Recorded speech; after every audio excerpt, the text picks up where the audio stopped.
आज कह रहे साहब वो तो कई लाख करोड़ जमीन है। क्या मोदी जी लाए थे? मोदी जी ने अपने मामा जी के घर से वक्फ बोर्ड में जमीन दी थी क्या?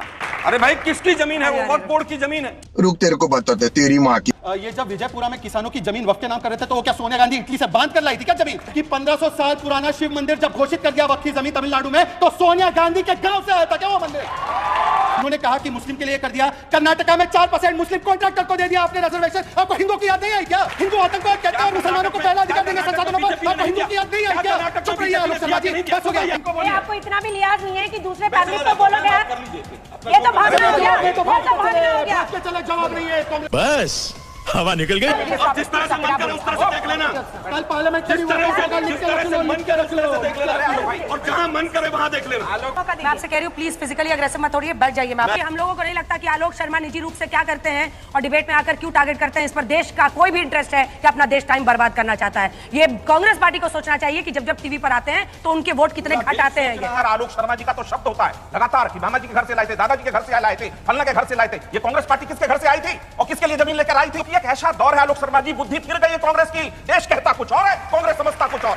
लेकिन आप शारीरिक रूप से भी अग्रेसिव होकर डिबेट में जिस तरह से व्यवहार करते हैं ये शर्मनाक है। कि आपको यहाँ पर कितना कंटिन्यू करना चाहिए, चैनल को कॉल लेना होगा क्योंकि मेरे लिए बहुत मुश्किल हो रहा है इस बहस को कंटिन्यू करना। इस तरह के व्यक्ति को झेलने के लिए मैं मजबूर नहीं हूं जो इस तरह से मुझे फिजिकली और वर्बली अब्यूज करे मेरे शो पर। और अभी तो रुको, क्लाइमैक्स अभी बाकी। हेलो दोस्तों, नमस्कार। मेरे YouTube चैनल खुशी डिबेट शो में आप सभी का हार्दिक स्वागत है। एंड आज की डिबेट होने वाली है भाजपा के प्रवक्ता शहजाद पूनावाला एंड कांग्रेस के प्रवक्ता अजय आलोक के बीच। तो दोस्तों डिबेट बहुत ही शानदार होने वाली है, अंत तक जरूर देखना। और हाँ दोस्तों, आपसे एक छोटा सा अनुरोध है, यदि आप मेरे चैनल पर पहली बार आए हैं तो चैनल को सब्सक्राइब करना ना भूलें और वीडियो को लाइक शेयर कमेंट ज़रूर करें। तो आइए दोस्तों मेन वीडियो स्टार्ट करते हैं। आलोक शर्मा जी मोर्चा संभालिए। विपक्ष की तरफ से क्या स्ट्रैटेजी बन रही है, क्या करने वाले हैं आप लोग? कल लोकसभा में बिल पेश होगा, इनकी तो स्पीकर्स की भी लिस्ट आ गई है। ये बिल बड़ा खराब था। ये इसने तमाम मुसलमानों का बिल्कुल बेड़ा गर्क कर दिया था। और 11 साल से मोदी जी पकौड़े तल रहे थे, 11 साल बाद याद आया उनको। अबे साले नहीं, 11 साल तक इतने गंदे बिल को मोदी सरकार ढो रही थी। इतनी ताकत लगा के बता रहे हैं तो 11 साल में थोड़ी सी ताकत लगा देते। 3 साल हो गए किसानों के एमएसपी के कानून बनाने के लिए सुप्रीम कोर्ट की कमेटी की बैठक तक नहीं हुई। मुसलमानों का बड़ा ख्याल है इनको, मुसलमानों का उद्धार करना है इनको। हिंदू बच्चे चाहे सारे बेरोजगार हो जाएं, इनको मुसलमानों का उद्धार करना है इनको। महिलाओं पर अत्याचार चाहे 50% बढ़ जाए, मुसलमानों का उद्धार करके मानेंगे, छोड़ेंगे नहीं बिल्कुल ही। चाहे महिलाओं के ऊपर हो, चाहे SC ST के ऊपर हो, तमाम अत्याचार चाहे 50% 60% बढ़ जाए, किसानों की आत्महत्या बढ़ जाए, किसी चीज से कोई मतलब नहीं है। चीन कब्जा कर ले हमारी भूमि पे, क्लीन चिट दे देंगे, पर मुसलमानों का उद्धार करके मानेंगे, छोड़ेंगे नहीं बिल्कुल ही। चलिए ठीक है डॉक्टर जोत साहब, जल्दी से जल्दी बोलिए ना, इतना धीरे धीरे। अरे मैं बहुत भारी बात कह रहा हूँ। 9 लोग बैठे हुए हैं, भारी तो आप भारी बात कह रहा हूँ कि आपने तैयारी की बात की। तैयारी सबसे ज्यादा किसने की है? हिंदुस्तान के किसी चैनल को उठा के देख लीजिए, पता चल जाएगा कौन सबसे ज्यादा तैयारी में। तेरा तो गेम बजाना पड़ेगा। सिर्फ एक बात वापस आता हूं, ये अगर ट्रांसपेरेंसी लाना चाहते हैं, अकाउंटेबिलिटी लाना चाहते हैं, कोई भी उसका विरोध नहीं करेगा, उसका सब स्वागत करेंगे। सच्चर कमेटी की रिकमेंडेशंस आई 2011-10 में, उसमें बिल पे चर्चा शुरू हुई। 13 में बिल जेपीसी के माध्यम से पास हुआ। बीजेपी ने भी उसमें समर्थन दिया, बीजेपी के साथियों ने भी समर्थन दिया और उसी के आधार पर तमाम चीजें हुई। आज कह रहे साहब वो तो कई लाख करोड़ जमीन है। क्या मोदी जी लाए थे? मोदी जी ने अपने मामा जी के घर से वक्फ बोर्ड में जमीन दी थी क्या? रुक तेरे को बताते तेरी माँ की। ये जब विजयपुरा में किसानों की जमीन वक्फ के नाम कर रहे थे तो वो क्या सोनिया गांधी इटली से बांध कर लाई थी क्या जमीन? 1500 साल पुराना शिव का मंदिर वक्त के नाम कर रहे हैं। अभी बीच में नहीं बोलेंगे, अंजना जी बीच में नहीं बोलेंगे। अंजना जी रोकिए, रोकिए अंजना जी, रोकिए। अंजना जी आपका काम है आपका घर में रोकना। आलोक जी अंजना जी रोकने का काम है आपका। अंजना जी रोकने का काम आपका। अंजना जी आपका काम है रोकने का। मैं आपसे आग्रह कर रहा हूँ। मैं उनका मुंह नहीं दबा सकती हूँ, लेकिन उनसे विनती कर रही हूँ। मेरा भी गला फिर मत दबाइए। हाँ मैं नहीं दबा रही, बीच में बोलूंगा, बीच में मत बोलिए, चुप रहिए। मैं पूछना चाहता हूँ कि 1500 साल पुराना शिव मंदिर जब घोषित कर दिया वक्फ की जमीन तमिलनाडु में तो सोनिया गांधी के गांव से आया था क्या वो मंदिर? और आखिरी बात, साहब बीच में मत बोलिए, बीच में मत बोलिए, बीच में मत लगा रहता है सुप्रिया सुलेख की तरह। चलिए वापस आइए टॉपिक पे, वापस टॉपिक पे आइए। रुकिए अभी अंजना जी, रुकने के लिए बोलिए। अंजना जी कितना हस्तक्षेप हो रहा है, मैं भी बीच में मैं भी बोलने नहीं दूंगा। आपके बीच में किसी ने नहीं बोला, चुप हो जाइए। अब दूसरी आखिरी बात, बिल्कुल आखिरी बात सुनिए, सुनिए। अभी उन्होंने कहा, अरे सुनिए भाई, छोड़िए, चलिए। अभी उन्होंने, अरे चुप सर, देखिए अंजना जी, अभी उन्होंने कहा कि मैं सीधा सवाल, अंजना जी ये तरीका ठीक नहीं, या तो बीच में ना बोल, आप हस्तक्षेप कीजिए या तो ये एजेंडा है। क्या सरकार, अंजना जी इट इज माय टर्न, क्या मैं अपनी बात रख सकता हूँ, हाँ या ना? क्या मैं अपनी बात रख सकता हूँ? अंजना जी से बोलिए, अंजना जी से बोलिए। चलिए अब अंजना जी, इन्होंने कहा कि मुस्लिम के लिए कर दिया, कर्नाटका में 4% मुस्लिम कॉन्ट्रैक्टर को दे दिया आपने रिजर्वेशन। आपको हिंदुओं की याद नहीं आई क्या?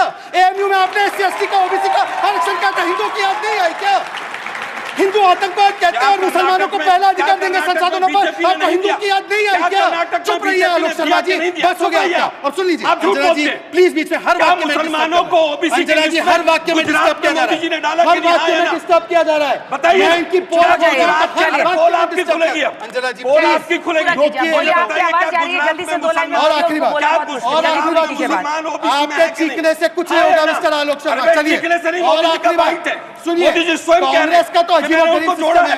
अंजना जी जोड़ा है नहीं जोड़ा है? बोलिए, उनको ऑफेयर कर दिया है, उसकी आवाज नीचे कर दी, आप बोलिए। अब ये देखिए, वो इसीलिए आते हैं डिबेट में, इसीलिए आते हैं। बोलिए, हिपोक्रेसी ये है कि कांग्रेस के अधिकृत प्रवक्ता पवन खेड़ा बोलते हैं कि चर्चा करे बिगड़ लिया है, और यहाँ पे कहते 11 साल से पकौड़े चल रहे थे। अरे एक स्टैंड लोग कांग्रेस पार्टी, एक स्टैंड सत्यप्रकाश मिश्रा जी, और आप बताइए डॉक्टर ज्योत्सना। एक सेकंड चुप हो जाइए सर, चुप हो जाइए आप, चुप, बिल्कुल चुप। डॉक्टर सत्यप्रकाश जी आप चुप रहिए। सत्यप्रकाश शर्मा को मैं एक शब्द में सत्यप्रकाश आप रुक जाइए, रुक जाइए, रुक जाइए, रुक जाइए। ये आपकी प्रॉपर्टी नहीं है, यहाँ सत्यप्रकाश जी, अतिक्रमण सत्यप्रकाश जी, करने की कोई परमिशन नहीं है। सत्यप्रकाश जी, आप लोग क्या कीजिएगा, आप और डॉक्टर ज्योत्सना क्या कीजिएगा? क्या गुजरात आप चुप हो जाइए, आपको बोल रही हूँ, मैं आखिरी बार बोल रही हूँ, आप चुप हो जाइए। सत्यप्रकाश जी बोलिए, सत्यप्रकाश जी और डॉक्टर ज्योत्सना। प्रोफेसर जल्दी से बताइए कि आप लोग क्या मूड में हैं? एक से चलिए, आप चलिए, ये शाहीन बाग बना देंगे, आप चलिए,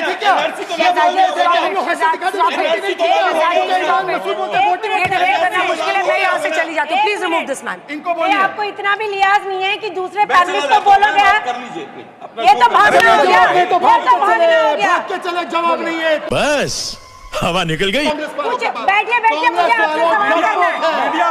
सर, बैठिए, मुझे आपसे सवाल करना है। मुझे बीजेपी का प्रवक्ता सरेआम धमकी दे रहा है कि मैं बोलने नहीं दूंगा। मुझे आपसे सवाल करना है। एक मिनट सर, रुक जाइए। चलिए नहीं, चलिए बहुत देखे आप जैसे बहुत देखे मैंने। अब जिस तरह से मन करे उस तरह से देख लेना। कल पार्लियामेंट जिस तरह से मन करे उस तरह से देख लेना, और जहाँ मन करे वहाँ देख लेना। आलोक भाई, अच्छा सुनिए, सीनियर है सर।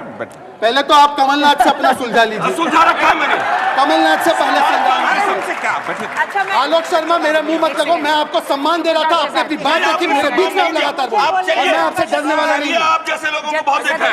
अच्छा मुझे बोलने का मौका मैं दीजिए। आपसे कह रही हूँ, प्लीज फिजिकली अग्रेसिव मत होइए, बैठ जाइए, मैं आपको बता रही हूँ। इनको एक पसमानदा मुसलमान नहीं भाता, मैं पसमानदा हूँ, इसलिए मुझे गाली देते हैं। मुझे बोलने दो। अब आप तो इतना ही चुप हो जाइए, फिजिकली अग्रेसिव हो रहे हैं आप। गजब बेइज्जती। जो लोग बिल के समर्थन में बोल रहे हैं, हाँ। वो मुझे टोटली कंफ्यूज नजर आ रहे हैं, उनकी लाइन क्लियर नहीं है। शहजाद भाई ने कहा हम मुसलमानों के हित के लिए बिल ला रहे हैं, मुसलमान के साथ अन्याय हो रहा है, उन्हें न्याय देंगे।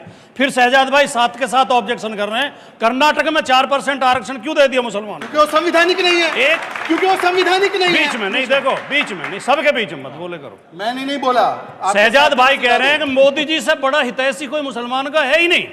लेकिन जो मोदी जी के 2 सहयोगी हैं, टीडीपी और जेडीयू, दोनों को मोदी जी पसंद है, दोनों शर्त लगा रहे हैं, दोनों अपने सुझाव दे रहे हैं। हम सुझाव दे रहे हैं तो हम खलनायक हो गए, टीडीपी और जेडीयू सुझाव दे रहे हैं तो ये नायक हो गए। दूसरी बात, आपने आंकड़े दिखाए मुसलमान कितने % किसको वोट देता है। अगर मोदी जी इतने हितैषी हैं तो बीजेपी को मुसलमान वोट क्यों नहीं देता? बल्कि जब सहयोगी जब मोदी जी गठबंधन करते हैं, उनके वोट भी घट जाते हैं, जेडीयू के वोट भी घट जाते हैं। मोदी जी एक भी मुसलमान को टिकट क्यों नहीं देते लोकसभा का? अभी बदत है भाई, अभी बदत है। जवाब दीजिए, आपके वोट घट जाते हैं वो कह रहे हैं। भाटी जी एक खुल के नहीं बोल रहे सत्यप्रकाश जी, आप एक वर्ग समर्थन ऐसा देंगे। है इस देश में, आपके पूरे इंडी ब्लॉक में, जो भारत के मुसलमानों के साथ 70 सालों से खिलवाड़ करता आया है। उसका दस्तावेज है सच्चर कमेटी, उसकी रिपोर्ट 2006 में आई। और आप मुसलमानों को इस देश में डराते हैं, उनको मुख्य धारा में आने नहीं देते हैं। चाहे हमारे नीतीश कुमार जी हो, चाहे भारत के प्रधानमंत्री हो, जिनका प्रयास ही रहा और नारा रहा, विश्वास दिया सबका साथ, सबका विकास, सबका प्रयास।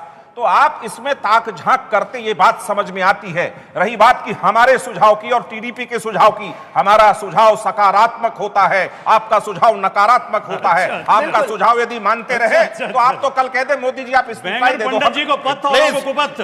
प्लीज भाटी जी, मैं नहीं बोलता किसी के बीच में, बहुत बढ़िया। नहीं मैं नहीं बोलता।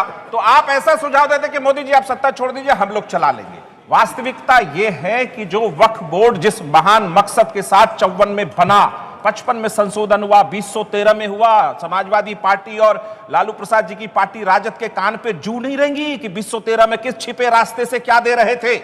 आज अगर उसको व्यापक एक परिभाषा दी जा रही है, पारदर्शिता लाई जा रही है कि किसका जमीन किसका है, किस मकसद से किया गया है, कौन सा जमीन कब्जा है, तो उस पर इनके पेट में दर्द हो रहा है। आलोक शर्मा जी का तो शब्द होता है लगातार कि मामा जी के घर से लाए थे, दादाजी के घर से लाए थे, फलना के घर से लाए थे। ये कांग्रेस पार्टी किसके घर से आई थी और किसके लिए जमीन लेकर आई थी, ये आलोक शर्मा जी नहीं बताएंगे। अब शब्दों की भरमार है आपकी।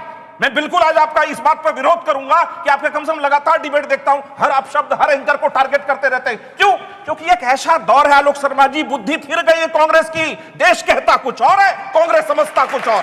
मैं उत्तर देना चाहूंगा। दिल्ली की जनता, मुस्लिम अंजुमन में खबर आ रही है, खबर आ रही है, खबर बताते हैं, क्योंकि हम लोगों को नहीं लगता कि आलोक शर्मा निजी रूप से क्या करते हैं और डिबेट में आकर क्यों टारगेट करते हैं। इस पर देश का कोई भी इंटरेस्ट है कि अपना देश टाइम बर्बाद करना चाहता है। ये कांग्रेस पार्टी को सोचना चाहिए कि जब जब टीवी पर आते हैं तो उनके वोट कितने घट आते हैं। यही नहीं, अभी और सुनिए। मुझे लगता है कि अब मतलब इसको ये आज तक को तय करना होगा कि हम इस तरह के प्रवक्ता को यहाँ बिठाना चाहते हैं या नहीं बिठाना चाहते हैं, क्योंकि आकर आज तक पर चैनल पर और एंकर पर इस तरह से लगातार हमला करना मुझे नहीं लगता कि ये ठीक है और हम लोगों को ये बर्दाश्त करने की जरूरत है। क्योंकि इस व्यक्ति को लेकर तमाम कांग्रेस पार्टी के प्रवक्ता आते हैं, अपनी बात कहकर जाते हैं, 6 बजे भी बोल कर गए हैं, 6 बजे भी बोल कर गए हैं, 8 बजे भी बोल के जाएंगे, लेकिन उनमें से कोई भी इस तरह से बदसलूकी नहीं करता है और फिजिकली इंटिमिडेट करने की कोशिश नहीं करता है।